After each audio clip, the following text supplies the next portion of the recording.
आणि आज मुंबईच्या डिप्लो स्पोर्ट्स क्लबच्या वतीनं गुरुपौर्णिमेनिमित्त द्रोणाचार्य पुरस्कार विजेते क्रिकेट प्रशिक्षक रमाकांत आचरेकर यांच्या जाहीर सत्काराचं आयोजन करण्यात आलं होतं।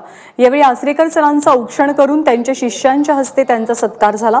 सचिन तेंडुलकर, विनोद कांबळी, प्रवीण आमरे, किरण पोवार यांच्यासह अनेक रणजीपटूंना आचरेकर सरांनीच घडवलंय। त्यापैकीच एक असलेल्या माजी रणजीपटू नरेश चुरी यांच्या डिप्लो स्पोर्ट्स क्लबनं आज या सोहळ्याचं आयोजन केलं होतं। सचिन सध्या लंडनमध्ये असल्यामुळे कार्यक्रमाला तो उपस्थित राहू शकला नाही।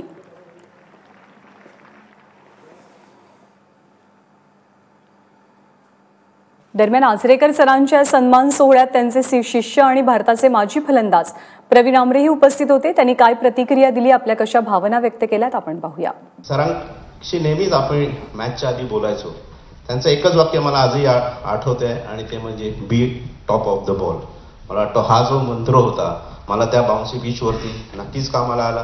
मी तब्बल 6 तास बॅटिंग केली तेव्हा मला ते शतक झळकायला मिळालं, पण त्या मागची जी प्रेरणा होती किंवा तो जो अभ्यास करून घ्यायचा की नुसतं बोलणं टॉप ऑफ द बॉल, पण ते टॉप ऑफ द बॉल कसं जावं ते मला वाटतं आम्हाला 11 वर्ष सरांनी शिकवलं आणि ते एका मॅचला मला कामाला आलं आणि नक्कीच त्यांच्याबद्दल मी आभारी। आणि जे सरांनी आम्हाला शिकवलं त्यातलं मला वाटतं आम्ही 10% जरी इतरांना देऊ शकला तरी अनेक खेळाडू घडू शकतील।